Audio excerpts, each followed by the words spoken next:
आज हम वाराणसी यानी काशी और विश्वेश्वर लिंग के महत्व पर थोड़ी गहराई से बात करेंगे। हमारे पास एक दिलचस्प स्रोत है जिसमें भगवान शिव और पार्वती जी की बातचीत है। उसी पर हम आज ध्यान देंगे। हाँ, ये शिव पुराण का ही एक अंश है जहाँ शिव जी खुद काशी के बारे में बता रहे हैं। और इस बातचीत में शिव काशी को अपना सबसे गुप्त, सबसे प्रिय क्षेत्र कहते हैं। तो चलिए इसको खोलते हैं थोड़ा। बिल्कुल। स्रोत में एक बहुत ही कह सकते हैं अनोखी बात है कि काशी मुक्ति का एक ऐसा दरवाजा है जो कहीं और नहीं मिलता। सही का। तो शिवजी काशी को अपना गुह्यतम क्षेत्र क्यों कहते हैं? मतलब क्या खासियत है ऐसी वहां की? देखिए, स्रोत के अनुसार इसकी सबसे बड़ी जो बात है वो ये कि ये सभी जीवों की मुक्ति का निश्चित साधन है। इसे कहा गया है मुक्ति का सर्वथा हेतु। मुक्ति का सर्वथा हेतु। अच्छा। हाँ। इसीलिए ये इतना गुप्त और महत्वपूर्ण है।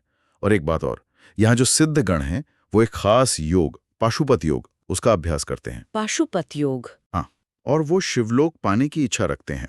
और इस योग के बारे में दिलचस्प बात यह है कि ये भोग और मोक्ष दोनों देने वाला बताया गया है। अच्छा, ये तो काफी अलग बात है। पर शायद सबसे चौंकाने वाली बात जो मुझे लगी वो ये कि काशी में मरने वाला कोई भी मुक्त हो जाता है। हाँ, ये बिल्कुल सच है। स्रोत यही कहता है। मतलब चाहे वो किसी भी वर्ण का हो, किसी आश्रम का, उम्र कुछ भी हो, बालक, जवान, बूढ़ा, लिंग कोई भी हो, पवित्र हो, अपवित्र हो। हाँ हाँ, बिल्कुल।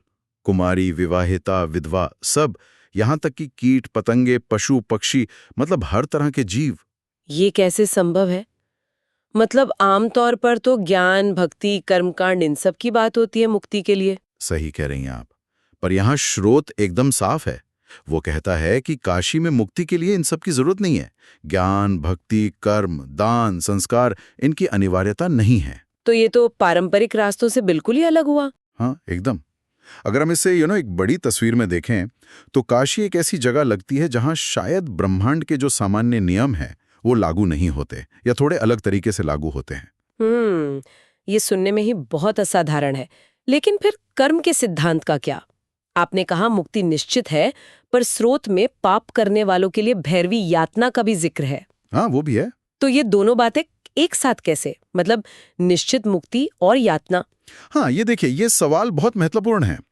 स्रोत ये स्पष्ट करता है कि काशी में मृत्यु से अंततः मोक्ष मिलेगा ही, ये पक्का है। अच्छा।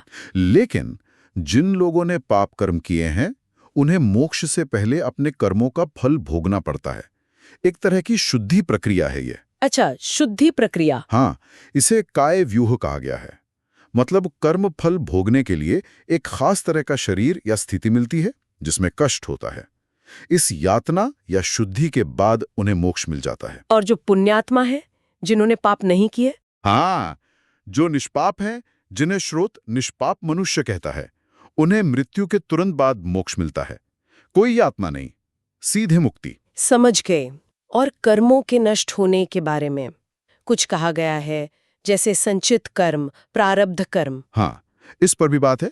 काशी यात्रा और गंगा स्नान से कहते हैं कि क्रियमाण कर्म, यानी जो हम अभी कर रहे हैं, और संचित कर्म, जो पिछले जन्मों के इकट्ठे हैं, वो नष्ट हो सकते हैं। अच्छा। लेकिन प्रारब्ध कर्म, जिनका फल इस जीवन में मिलना तय है, वो सामान्यतः भोगना ही पड़ता है। ये तो हम सब जानते हैं। हाँ, ये तो सामान्य नियम है। पर काशी में मरने वालों के लिए यहां भी एक छूट है। उनके प्रारब्ध कर्म भी नष्ट हो जाते हैं, उन्हें भोगना नहीं पड़ता। क्या बात है? मतलब प्रारब्ध भी खत्म? हाँ, ये काशी की जो मुक्ति देने की शक्ति है उसका एक और बड़ा प्रमाण है। शायद इसीलिए स्रोत काशी को सभी तीर्थों का सार कहता है, नैमिषारण्य जैसे बड़े तीर्थों से भी श्रेष्ठ। बिल्कुल सही।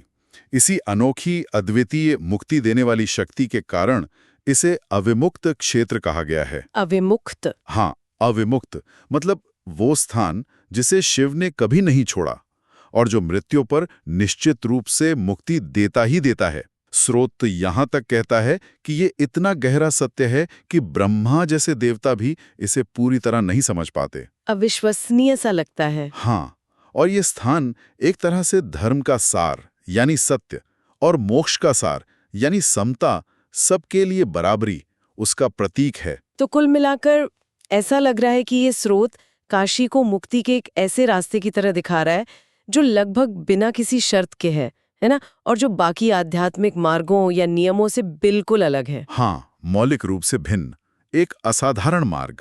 ये वाकई बहुत अलग दृष्टिकोण है। निश्चित रूप से। और यहीं शायद एक विचार छोड़ सकते हैं हम आगे सोचने के लिए। हाँ, जरूर। कि स्रोत के अनुसार काशी की सीमाओं के भीतर मृत्यु होने पर ये जो गहरे से गहरे कर्मों को भी मिटा देने की शक्ति है और मोक्ष की जो पारंपरिक जरूरतें हैं उनको भी पार कर जाने की जो ये क्षमता है, ये किसी पवित्र स्थान की अपनी प्रकृति, व्यक्ति के भाग्य और जो ये ब्रह्मांडीय नियम हैं उनके आपसी रिश्ते के बारे में आखिर क्या संकेत देती है। ये वाकई में गौर करने लायक सवाल है।